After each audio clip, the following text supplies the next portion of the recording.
Hello मेरे दोस्त, welcome है मेरे यूट्यूब चैनल कच्चे धागे पर। जिस तरह से मैं पिछले वीडियो में बताया था कि मैं एक बौद्ध धर्म और जैन धर्म के पर एक वीडियो लेकर आऊंगा और वो बताया था कल तक अपलोड कर दिया जाएगा। तो वीडियो तैयार हो चुका है। आज का टॉपिक है बौद्ध धर्म और जैन धर्म, और बौद्ध धर्म और जैन धर्म पर बहुत सारे सवाल देखेंगे और उनका सॉल्यूशन भी करेंगे। चैनल को अभी तक आप सब्सक्राइब नहीं किए हैं तो कर लीजिएगा, शेयर भी कर दीजिएगा। चलिए आते हैं। देखिए, आज का टॉपिक है बौद्ध धर्म और जैन धर्म। जिस तरह से मैंने बताया, आज का टॉपिक क्या है? बौद्ध धर्म और जैन धर्म आज का टॉपिक है। तो आज का टॉपिक बौद्ध धर्म और जैन धर्म है। तो हम लोग आज बौद्ध धर्म और जैन धर्म पर आज सवाल देखेंगे और उनका एक एक करके आसानी से समझेंगे। चलिए अब आते हैं क्वेश्चन पर। क्वेश्चन देखिए आपके सामने है। क्वेश्चन है, बुद्ध में बताइए, बुद्ध ने वैराग भावना किन चार दृश्यों के कारण शुरू हुआ? बताइए, बुद्ध में जो वैराग भावना शुरू हुआ किन चार दृश्यों के कारण शुरू हुआ था बुद्ध में? बताइए। बूढ़ा, रोगी, लाश, सन्यासी। ये पहला ऑप्शन है अंधा, रोगी, लाश, सन्यासी। ये दूसरा ऑप्शन। तीसरा ऑप्शन है युवा, रोगी, लाश, सन्यासी। और 4 नंबर आपका ऑप्शन है लंगड़ा, रोगी, लाश, सन्यासी। बताइए, किन चार दृश्यों को देखकर बुद्ध में वैराग्य की भावना शुरू हुआ था? बताइए, किन चार दृश्यों को देखकर बुद्ध में वैराग्य की भावना शुरू हुआ था? तो बताना है किन चार दृश्यों को देखकर बुद्ध में वैराग्य की भावना शुरू हुआ था। देखिए, इसका सही आंसर है, एक तो बूढ़ा आदमी था, एक बूढ़ा आदमी बीमार था, दूसरा रोगी था, और तीसरा एक मृत व्यक्ति था जो लाश, और एक सन्यासी था। इन चारों दृश्यों को देखकर बुद्ध में वैराग्य की भावना शुरू हुआ। एक बूढ़ा आदमी, एक बीमार आदमी, और एक मृत आदमी, और एक सन्यासी आदमी को देखकर बुद्ध में वैराग्य की भावना शुरू हुआ। इसका सही आंसर क्या हो जाएगा? एक हो जाएगा। इसका सही आंसर एक हो जाएगा। चलिए आते हैं अगले क्वेश्चन पर। अगला क्वेश्चन है, नागार्जुन कौन थे? बताइए, नागार्जुन कौन थे? बौद्ध दार्शनिक, ग्रीक राजा, वैष्णव संत, जैन मठवासी। बताइए, नागार्जुन कौन थे? जो नागार्जुन क्या थे? बताइए। एक शिक्षक थे। नागार्जुन क्या थे? एक शिक्षक थे। बताइए, बौद्ध दार्शनिक थे, ग्रीक राजा थे, या वैष्णव संत थे एक, या जैन मठवासी थे। देखिए, ये बौद्ध शिक्षक थे। नागार्जुन क्या थे? बौद्ध शिक्षक थे। तो इसका सही आंसर क्या हो जाएगा? एक हो जाएगा। इसका सही आंसर एक हो जाएगा। बौद्ध दार्शनिक, बौद्ध शिक्षक थे नागार्जुन। चलिए आते हैं अगले क्वेश्चन पर। अगला क्वेश्चन है, महावीर का मूल नाम क्या था? बताइए, महावीर का मूल नाम क्या था? गौतम, सिद्धार्थ, वर्धमान, इनमें से कोई नहीं। बताइए, इसका सही आंसर क्या होगा? देखिए, इसका सही आंसर हो जाएगा आपका वर्धमान। इसका सही आंसर हो जाएगा वर्धमान। इसका सही आंसर हो जाएगा। महावीर का मूल नाम क्या था? वर्धमान। और सिद्धार्थ किसका नाम था? गौतम बुद्ध का मूल नाम सिद्धार्थ था, गौतम बुद्ध का। चलिए आते हैं क्वेश्चन पर। सर्वप्रथम शून्यवाद का प्रतिपादन करने वाले बौद्ध दार्शनिक का नाम क्या है? बताइए, सर्वप्रथम शून्यवाद का प्रतिपादन करने वाले बौद्ध दार्शनिक का नाम क्या है? वो कौन से बौद्ध दार्शनिक थे जो शून्यवाद का प्रतिपादन किए थे सबसे पहले? बताइए। वसुबंधु, नागार्जुन, असंग, दिडनाग। बताइए, इनमें से कौन सा सही होगा? देखिए, अभी पिछले क्वेश्चन बताया था कि बौद्ध दार्शनिक कौन थे? नागार्जुन थे, और नागार्जुन ने ही शून्यवाद का सबसे पहले प्रतिपादन किया था। तो इसका सही आंसर क्या हो जाएगा? नागार्जुन सही आंसर होगा। इसका सही आंसर नागार्जुन हो जाएगा। नागार्जुन क्या थे? बौद्ध दार्शनिक थे, जो पिछले क्वेश्चन में आया हुआ था। चलिए आते हैं अगले क्वेश्चन पर। अगला क्वेश्चन है, जैन धर्म श्वेतांबर और दिगंबर संप्रदायों में कब विभाजित हुआ? बताइए इसका सही आंसर क्या होगा? जैन धर्म श्वेतांबर और दिगंबर संप्रदायों में कब विभाजित हुआ? जैन धर्म दो संप्रदायों में विभाजित हो गया है, श्वेतांबर और दिगंबर में विभाजित हुआ था। तो बताइए कब, किसके समय में? अशोक के समय में, चंद्रगुप्त मौर्य के समय में, इनमें से कोई नहीं, कनिष्क के समय में। तो इनमें से बताइए कौन सा सही होगा? इनमें से कौन सा सही होगा? देखिए श्वेतांबर और दिगंबर ये विभाजित हुए थे कब? चंद्रगुप्त मौर्य के समय में। जब चंद्रगुप्त मौर्य का शासन काल चल रहा था उसी समय श्वेतांबर और दिगंबर का विभाजित हो गया था दो संप्रदायों में। तो इसका सही आंसर हो जाएगा 2। चलिए आते हैं अगले क्वेश्चन पर। अगला क्वेश्चन है अशोकाराम विहार निम्नलिखित में से किस स्थान पर स्थित था? बताइए अशोकाराम विहार निम्नलिखित में से किस स्थान पर स्थित था? बताइए इनमें से कौन सा सही होगा? कौशाम्बी, वैशाली, पाटलिपुत्र, श्रावस्ती। बताइए। देखिए इसका सही आंसर हो जाएगा आपका अशोकाराम विहार पाटलिपुत्र में स्थित था। अशोकाराम विहार पाटलिपुत्र में। तो इसका सही आंसर हो जाएगा पाटलिपुत्र। पाटलिपुत्र का स्थापना किसने किया था? उदयन। ये भी याद रखिएगा, उदयन ने स्थापना किया था पाटलिपुत्र का।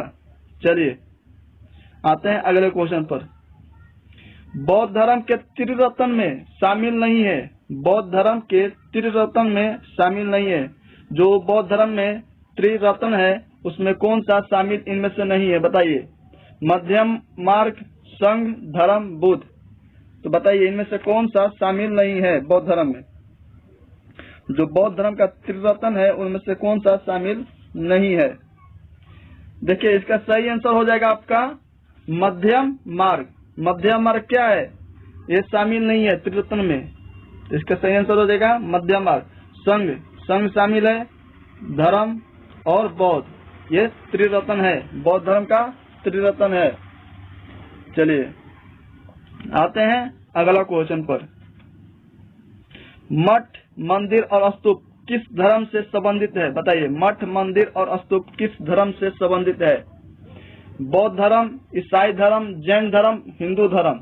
बताइए मठ, मंदिर और स्तूप किस धर्म से संबंधित है? बताइए इनमें से कौन सा सही होगा?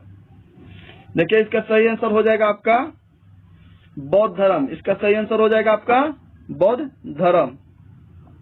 तो 1 नंबर सही हो जाएगा। इसका 1 नंबर सही हो जाएगा।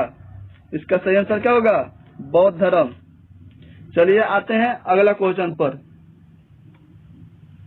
जैन समुदाय में प्रथम विभाजन के श्वेतांबर संप्रदाय के संस्थापक कौन थे? बताइए इनमें से श्वेतांबर संप्रदाय के संस्थापक कौन थे? देवर्षि, क्षमा, श्रमण, काल कारचार्य, भद्रबाहु, अस्तुलभद्र। बताइए इनमें से कौन सा सही हो जाएगा?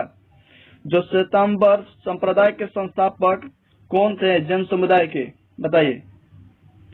देखिए इसका सही आंसर हो जाएगा अस्तुलभद्र। अस्तुलभद्र इसका सही आंसर हो जाएगा। अस्तुलभद्र इसका सही आंसर हो जाएगा। चलिए आते हैं अगला क्वेश्चन पर। अगला क्वेश्चन है सिद्धार्थ बुद्ध को ज्ञान प्राप्ति कहाँ हुआ था? बताइए सिद्धार्थ बुद्ध को ज्ञान की प्राप्ति कहाँ पर हुआ? वाराणसी, गया, सारनाथ, कुशीनगर। तो बताइए इसका सही आंसर क्या होगा? सिद्धार्थ बुद्ध का ज्ञान प्राप्ति कहाँ हुआ था? देखिए इनका ज्ञान का प्राप्ति हुआ था कहाँ पर? बोध गया में। कहाँ? बोध गया में। इसका सही आंसर हो जाएगा गया। और प्रतीक क्या था? प्रतीक था बोधि वृक्ष। प्रतीक था बोधि वृक्ष। ये भी याद रखिएगा, प्रतीक बोधि वृक्ष प्रतीक था। बोधि वृक्ष क्या था? प्रतीक था इनका ज्ञान प्राप्ति का प्रतीक। ठीक है ना? प्रतीक था ये। बोधि वृक्ष, ज्ञान प्राप्ति का। और ज्ञान प्राप्ति को क्या कहा जाता है बौद्ध धर्म में? निर्वाण कहा जाता है। क्या कहा जाता है? निर्वाण। लिख देते हैं, निर्वाण कहा जाता है। ज्ञान प्राप्ति को बौद्ध धर्म में क्या कहा जाता है? निर्वाण कहा जाता है। चलिए आते हैं अगला क्वेश्चन पर। और देखिए कुशीनगर में क्या हुआ था? कुशीनगर में इनका मृत्यु हुआ था। कुशीनगर में क्या हुआ था? सिद्धार्थ बुद्ध का कुशीनगर में क्या हुआ था? मृत्यु हुआ था। ये मर गए थे। तो मृत्यु को क्या कहा जाता है? महाभिनिष्कर्मण महापरिनिर्वाण कहा जाता है। और महाभिनिष्कर्मण कहा जाता है जन्म को। जन्म इनका हुआ था महात्मा बुद्ध का लुम्बिनी में। कहा हुआ था? लुम्बिनी में जन्म हुआ था। और जन्म को क्या कहा जाता है? महाभिनिष्कर्मण कहा जाता है। लिख देते हैं हम नीचे। देखिए जन्म को क्या कहा जाता है? जन्म इनका हुआ था कहाँ? लुम्बिनी में। जन्म हुआ था लुम्बिनी में। जन्म लुम्बिनी में हुआ था। लुम्बिनी में हुआ था। और जन्म को क्या कहा जाता है? महाभिनिष्कर्मण कहा जाता है। महाभिनिष्कर्मण कहा जाता है। और इनका प्रतीक क्या था जन्म का? इनका जन्म का प्रतीक था कमल और सांड। लिख देते हैं, प्रतीक था कमल और सांड। कमल और सांड। कमल और सांड इनका क्या था? प्रतीक था। कमल और सांड प्रतीक था। और देखिए इनका मृत्यु कहाँ हुआ था? कुशीनगर में। इनका मृत्यु कहाँ हुआ था? कुशीनगर में। इनका मृत्यु हो गया था कुशीनगर में। और इनका मृत्यु का प्रतीक क्या था? स्तूप। इनका मृत्यु का प्रतीक था स्तूप प्रतीक था। इनका मृत्यु का प्रतीक स्तूप था। ये भी लिख लीजिएगा, इनका मृत्यु का प्रतीक स्तूप था। चलिए आते हैं अगला क्वेश्चन पर। अगला क्वेश्चन है, कौन सी बौद्ध रचना गीता के समान पवित्र मानी जाती है? कौन सी बौद्ध रचना गीता के समान पवित्र मानी जाती है? बताइए। पीटक, धम्मपद, बुद्धचरित, जातक। बताइए इनमें से कौन सा जो रचना है गीता के समान पवित्र मानी जाती है? कौन सी बौद्ध रचना है? बताइए। पीटक, धम्मपद, बुद्धचरित, जातक। देखिए इसका सही आंसर हो जाएगा आपका धम्मपद। इसका सही आंसर हो जाएगा धम्मपद। सही आंसर हो जाएगा इसका। तो आपका 2 नंबर सही होगा। चलिए आते हैं फिर अगला क्वेश्चन पर। अगला क्वेश्चन है, योगाचार या विज्ञानवाद के प्रतिपादक थे? योगाचार या विज्ञानवाद के प्रतिपादक थे? बताइए कौन थे?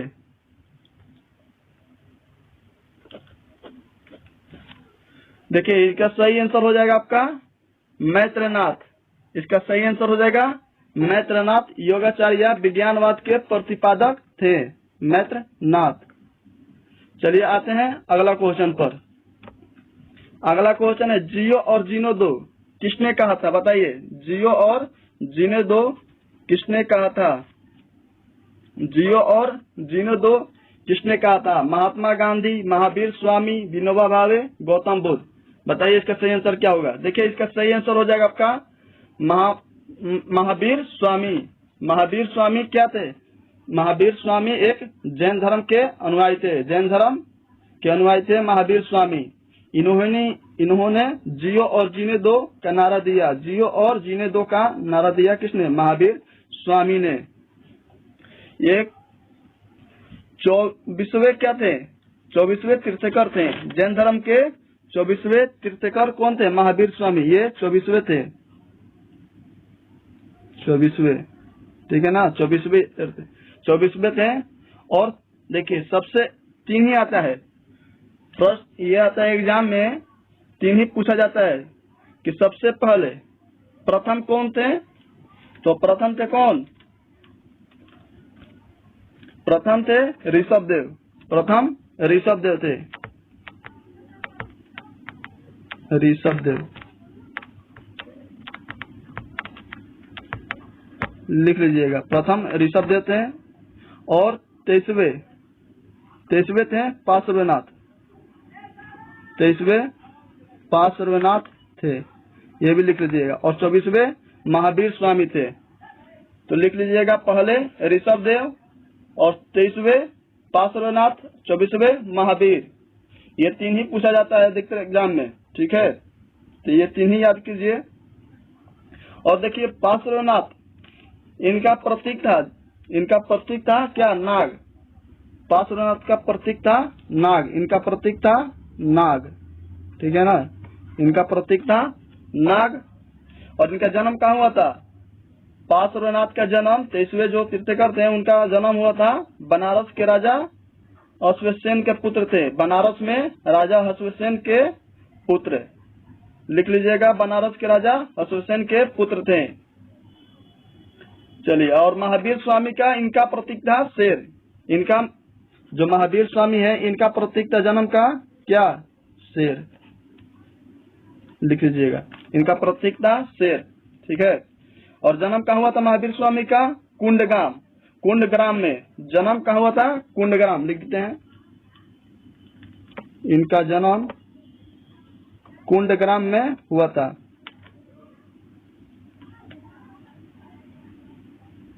कुंडग्राम में हुआ था।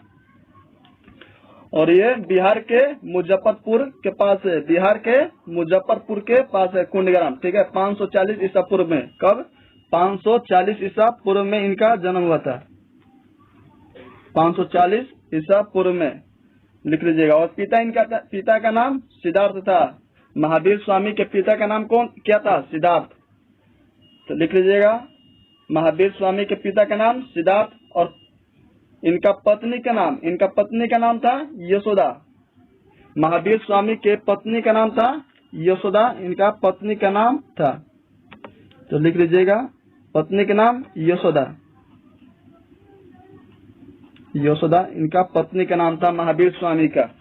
और इनका एक बेटी था, बेटी का नाम प्रियदर्शनी था, प्रियदर्शनी। महावीर स्वामी के बेटी का नाम प्रियदर्शनी था, ये भी लिख लीजिएगा, बेटी का नाम प्रियदर्शनी।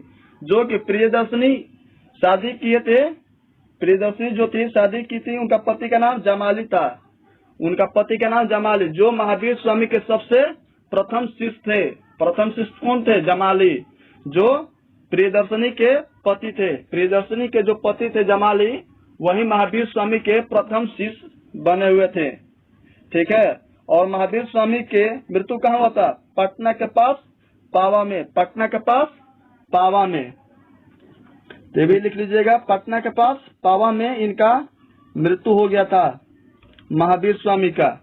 और जमाली क्या थे? महावीर स्वामी के प्रथम शिष्य थे। चलिए आते हैं अगले क्वेश्चन पर। अगला क्वेश्चन है, जैन धर्म में पूर्ण ज्ञान के लिए क्या शब्द है? बताइए, जैन धर्म में पूर्ण ज्ञान के लिए क्या शब्द है? बताइए, जैन धर्म में पूर्ण ज्ञान के लिए क्या शब्द है?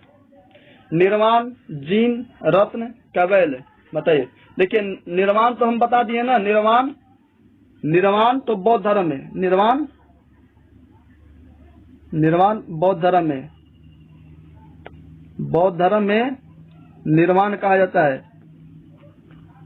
शिक्षा प्राप्त करने का, बौद्ध धर्म में निर्माण कहा जाता है। और देखिए, जैन धर्म में ज्ञान प्राप्ति का क्या है शब्द? कवैल, शब्द क्या है? कवैल, इसका सही आंसर हो जाएगा आपका। चलिए आते हैं अगले क्वेश्चन पर। अगला क्वेश्चन है, महात्मा बुद्ध किस क्षत्रिय कुल के थे? बताइए, महात्मा बुद्ध किस क्षत्रिय कुल के थे? महात्मा बुद्ध किस क्षत्रिय कुल के थे? शाक, जात्रिक, कौशल, कोल्ली, बताइए किस वंश के थे, किस क्षत्रिय कुल के थे? देखिए, ये महात्मा बुद्ध शाक्य वंश के थे, महात्मा बुद्ध शाक्य वंश के थे, महात्मा बुद्ध शाक्य वंश के थे, तो इसका सही आंसर हो जाएगा 1। 563 ईसा पूर्व में इनका जन्म हुआ था, गौतम बुद्ध का 563 ईसा पूर्व में, ये भी लिख लीजिएगा, 563 ईसा पूर्व में इनका जन्म हुआ था लुम्बिनी में, ठीक है। चलिए आते हैं अगले क्वेश्चन पर। अगला क्वेश्चन है, निम्नलिखित में से किस नगर में प्रथम बौद्ध संगीति सभा आयोजित किया गया? बताइए। बौद्ध संगीति जो सभा हुआ था, कितने सभा हुआ था बताइए? ये सभा हुआ था बौद्ध संगीति कितना? 4 हुआ था ना? कितना हुआ था? 4। और प्रथम कहाँ हुआ था बताइए? प्रथम हुआ था कहाँ? प्रथम परिषद कहाँ हुआ था? जो प्रथम सभा हुआ था बौद्ध धर्म का, कहाँ हुआ था बताइए? ये हुआ था आपका कहाँ पर? बिहार के राजगीर में। कहाँ? बिहार के राजगीर में। इसका सही आंसर क्या हो जाएगा? 3। बिहार के राजगीर में इसका सही आंसर हो जाएगा। बिहार के राजगीर में प्रथम बौद्ध सभा हुआ था। ठीक है। और किसके संरक्षण में? अजात शत्रु के संरक्षण में हुआ था ये सभा। किसके संरक्षण में? अजात शत्रु के संरक्षण में। अजात शत्रु के संरक्षण में ये सभा हुआ था। ठीक है ना? ये भी लिख लीजिएगा। और 483 ईसा पूर्व में। कब? 483 ईसा पूर्व में। 483 ईसा पूर्व में हुआ था। ठीक है। सप्तपर्णी गुफा में। सप्तपर्णी गुफा में जो राजगीर के पास है, सप्तपर्णी गुफा, उसमें हुआ था ये प्रथम परिषद बौद्ध धर्म का। और दूसरा कहाँ हुआ था? दूसरा हुआ था आपका वैशाली में। दूसरा कहाँ हुआ था? वैशाली। ठीक है ना? याद रखिएगा। चलिए आते हैं अगले क्वेश्चन पर। अगला क्वेश्चन है, जैनियों के पहले तीर्थंकर कौन थे? बताइए। जैन के पहले तीर्थंकर कौन थे? इसका सही आंसर क्या हो जाएगा आपका? जैनियों का पहले तीर्थंकर कौन थे? जैनियों के पहले तीर्थंकर कौन थे? देखिए, इनका पहला तीर्थंकर ऋषभदेव। इनका पहला तीर्थंकर कौन थे? ऋषभदेव थे। जैनियों के पहले तीर्थंकर ऋषभदेव, जो भी बताया मैंने, पहले तीर्थंकर ऋषभदेव।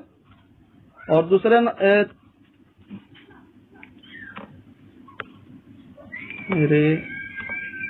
पहले तीर्थंकर ऋषभदेव मैंने बताया था। ये कौन से? पार्श्वनाथ, ये 23वें हैं। ठीक है, ये 23वें। और महावीर स्वामी 24वें। ये 3 ही आते हैं एग्जाम में, तो ये तीनों को याद कर लीजिएगा। चलिए, ये 3 ही इम्पोर्टेंट है और यही तीनों के बारे में पूछा जाता है क्वेश्चन कि पहले कौन थे? ऋषभदेव। 23वें कौन थे? पार्श्वनाथ। 24वें महावीर स्वामी। चलिए आते हैं अगला क्वेश्चन पर। सांची क्यों विख्यात है? बताइए। सांची किस लिए विख्यात है? अशोक के शिलालेख, चट्टान काटकर बनाए गए मंदिर के लिए, या गुहा चित्रकारी के लिए, सबसे बड़ा बौद्ध स्तूप के लिए? बताइए, इनमें से किस लिए सांची स्तूप विख्यात है? बताइए, इसका सही आंसर क्या होगा? देखिए, इसका सही आंसर आपका हो जाएगा सबसे बड़ा बौद्ध स्तूप के लिए। सबसे बड़ा बौद्ध स्तूप कहाँ है? सांची में। कहाँ? सांची। सांची स्तूप सबसे बड़ा बौद्ध स्तूप है, इसलिए विख्यात है। चलिए आते हैं अगला क्वेश्चन पर। अगला क्वेश्चन है, प्रथम जैन महासभा का आयोजन कहाँ हुआ था? प्रथम जैन महासभा का आयोजन कहाँ हुआ था? बताइए। आबू, बलवी, पाटलिपुत्र, पावा। बताइए, इसका सही आंसर क्या होगा? देखिए, जैन महासभा 2 हुआ था ना? 2 हुआ था। जैन महासभा 2 हुआ था। और बताइए, प्रथम महासभा कहाँ हुआ था? बताइए, प्रथम जो सभा हुआ था वो कहाँ हुआ था? ये हुआ था पाटलिपुत्र में। कहाँ? पाटलिपुत्र में हुआ था ये प्रथम। और दूसरा बलवी में दूसरा हुआ था। दूसरा बलवी में। और पाटलिपुत्र में किसने कराया था? चंद्रगुप्त ने। किसने? चंद्रगुप्त ने कराया था। पाटलिपुत्र में चंद्रगुप्त ने कराया था। ये भी लिख लीजिएगा, चंद्रगुप्त ने कराया था पाटलिपुत्र में। कब? 300 ईसा पूर्व में। 300 ईसा पूर्व में कराया था ये पाटलिपुत्र में। ठीक है। और दूसरा बलवी में। चलिए आते हैं अगला क्वेश्चन पर।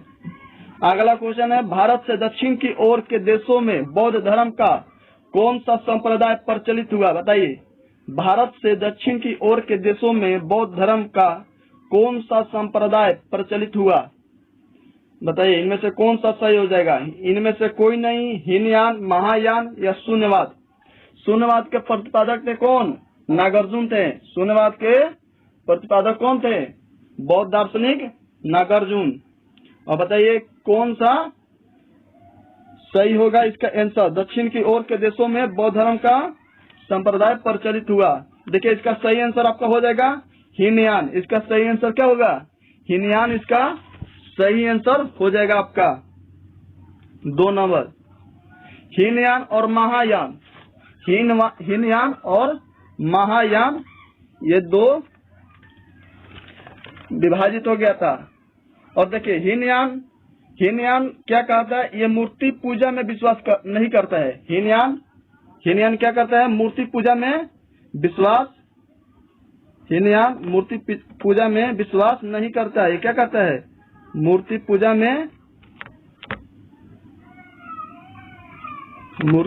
में विश्वास ये नहीं करता है।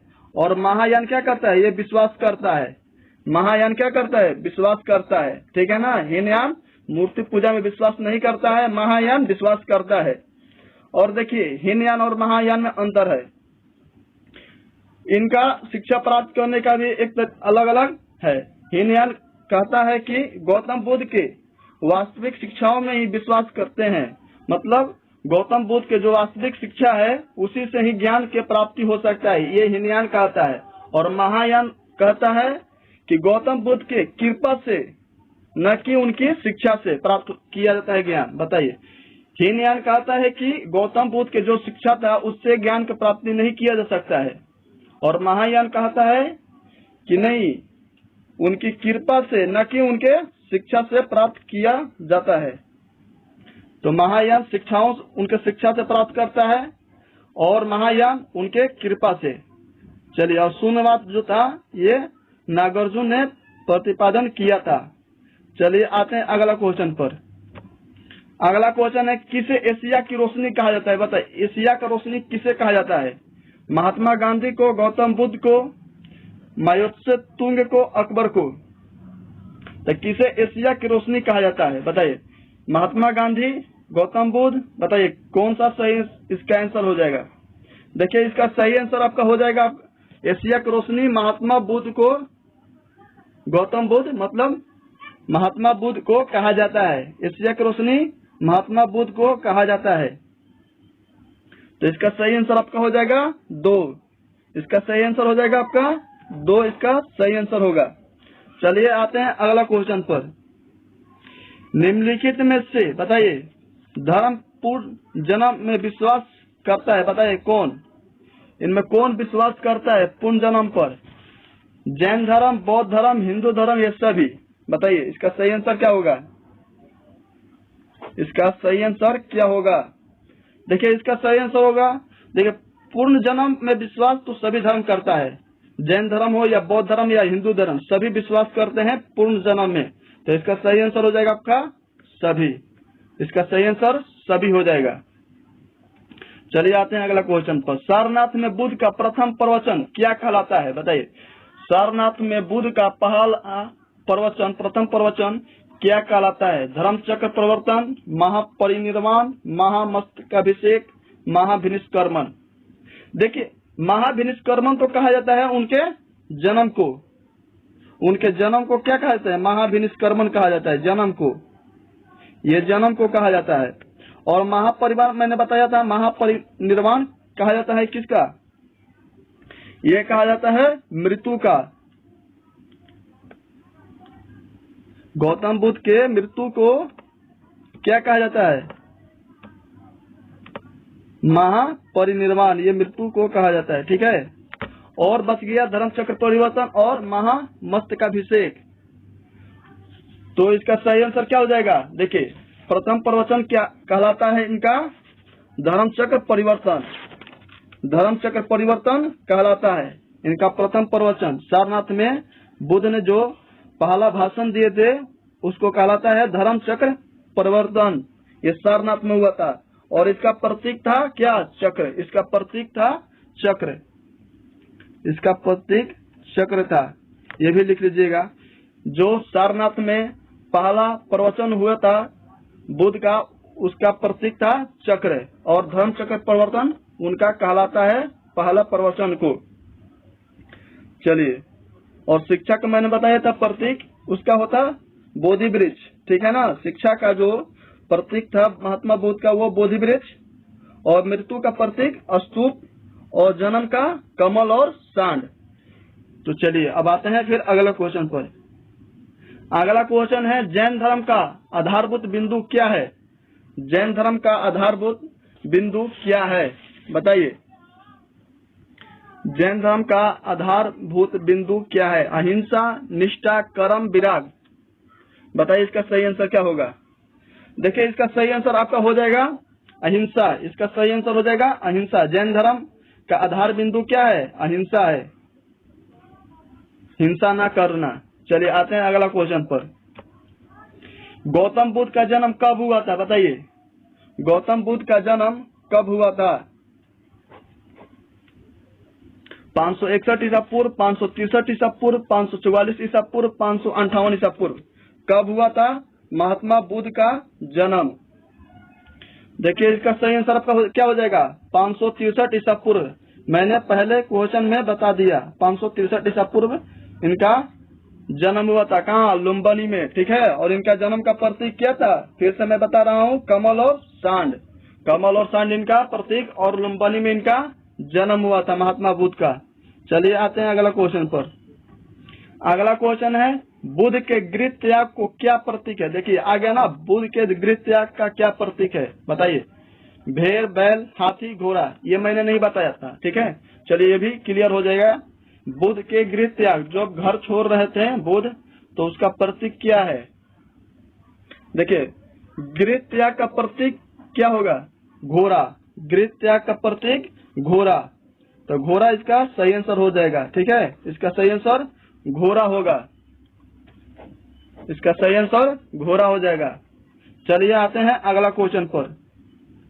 अगला क्वेश्चन है किस शासक ने बौद्धों के लिए विख्यात विक्रमशिला विश्वविद्यालय की स्थापना की है? बताइए किसने विक्रम विश्वविद्यालय की स्थापना, कौन से बौद्ध के लिए, किस शासक ने बौद्धों के लिए विक्रमशिला विश्वविद्यालय का स्थापना किया? देवपाल, महिपाल, धर्मपाल, गोपाल। बताइए इसका सही आंसर क्या हो जाएगा।